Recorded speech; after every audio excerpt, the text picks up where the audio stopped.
Explosions don't create order, they create chaos. And yet that's exactly how evolutionists teach that you and I got here. You know, you're not here by accident. God created you, and you are miraculously and wonderfully designed. Theistic evolution just doesn't make sense.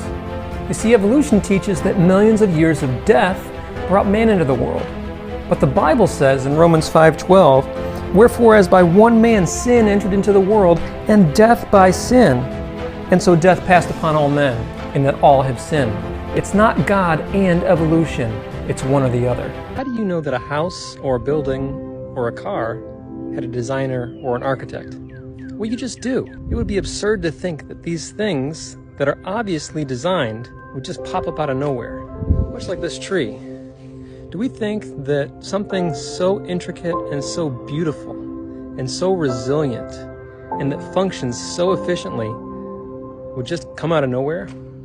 It was designed by a designer, and so were you. If you're going back to, you didn't like my answer of how God did it, God is outside of time, space, matter, I think you need to stop and look at the theory that you are believing in, apparently, because there are so many thousands of unanswered questions. See, it's much easier for me to believe in the beginning God than to believe in the beginning dirt or matter.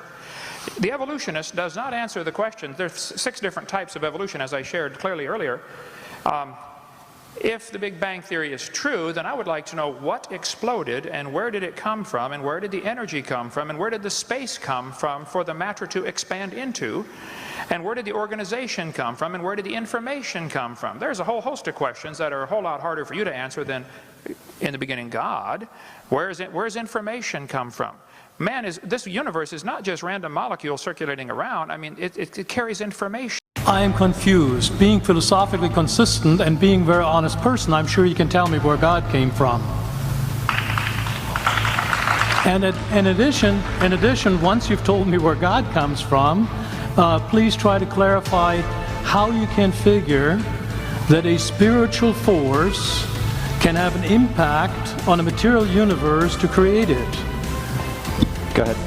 All right, your question, where did God come from, assumes that you're thinking of the wrong, obviously it displays that you're thinking of the wrong God, because the God of the Bible is not affected by time, space, or matter. If he's affected by time, space, or matter, he's not God. Time, space, and matter is what we call a continuum. All of them have to come into existence at the same instant, because if there were matter but no space, where would you put it? If there were matter and space but no time, when would you put it?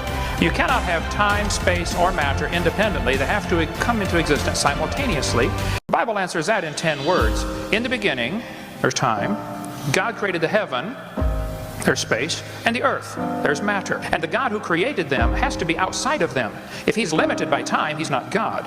The guy who created this computer is not in the computer. He's not running around in there changing the numbers on the screen, okay?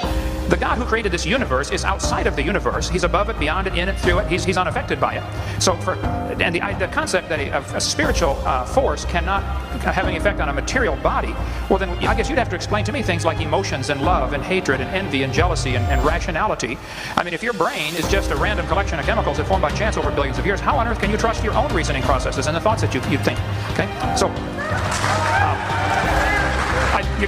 your question, where did God come from, is assuming a limited God, and that's your problem. The God that I worship is not limited by time, space, or matter. If I could fit the infinite God in my 3-pound brain, he would not be worth worshiping, that's for certain.